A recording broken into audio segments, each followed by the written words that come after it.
back to our series of Meet the Speakers for this year's 4th Annual CAV Forum, being held in Geneva 21st through the 23rd of October. And so this morning I am very pleased to introduce Chaim Daon from Arc-Eyes, who are welding inspectors. And Chaim is joining us this year, and I'm very excited to talk about the issue of welding of the armour panels in a civilian armoured vehicle. So, Chaim, welcome to the series. Thank you. Excellent. All right. So, Chaim, why don't we start and tell us a little bit about yourself and a little bit about what your company does in the areas of welding and welding inspection.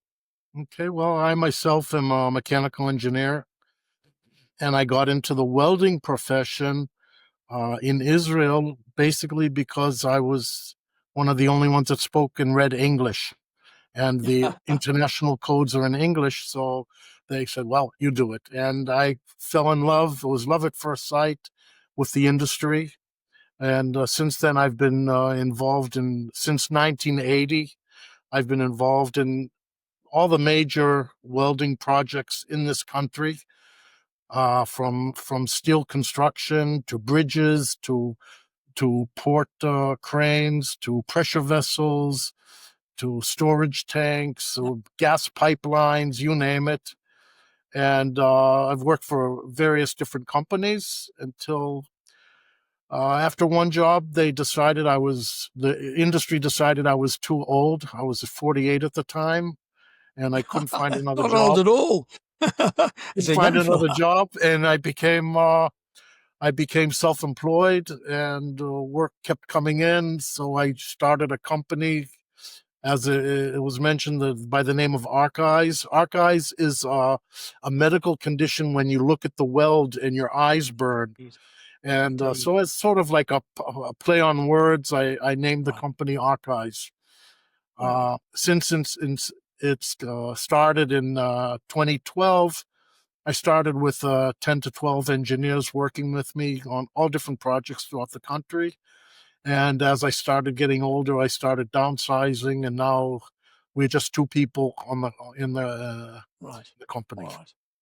Excellent. All right. So, look, your background is the extensiveness of your background is incredible, and the experience that you've had, and certainly, as I mentioned in the introduction, the welding of the armoured plates inside a civilian armoured vehicle is critical. You could be driving through very remote areas and over very rough conditions, as we know these four-wheel drives tend to be used. And so having confidence in the construction of the civilian armoured vehicle and that the armour panels are correctly welded together and there's longevity in it. So it is yet again one of the many critical functions within the vehicle. So maybe you can just give us a very brief outline of some of the issues and the takeaways from your presentation at this year's CAV Forum. Well, the presentation is basically talking about what we do when we inspect welding.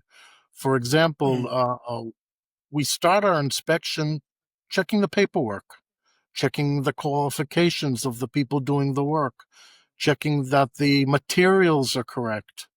And if something is wrong, for example, the qualifications, we provide qualification services to the various codes, international codes, which I also will mention in the presentation.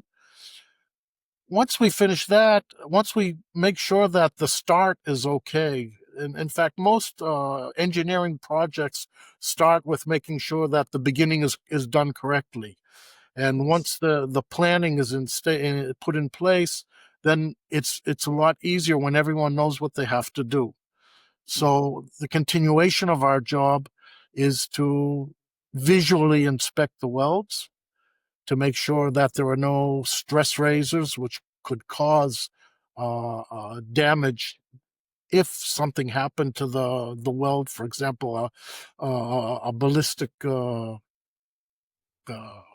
yeah. whatever, Yeah, ballistic event or a blast. bullet. we want the vehicle to remain safe and the people inside to remain safe. And one way of making sure of that is that the weld is good itself. So these are the things we take care of. We'll also verify if needed additional testing after the weld is finished. And also I'll mention in my presentation how customers can check on their contractors to make sure they're doing a good job. There's some basic ways to make sure that the people doing the work know what they're doing.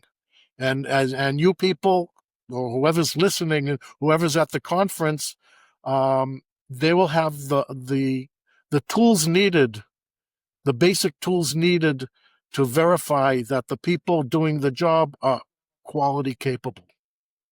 Indeed. And look, we as a consulting firm, we do a number of weld inspections during the construction of the civilian armoured vehicle. And the point that we get across to the user, to our clients, is that they'll see the vehicle come off the production line, so to speak, and they say, well, it looks very nice and it's clean and shiny and seems to drive well. Well, there you go. Well, that's, again, what you would term after the fact.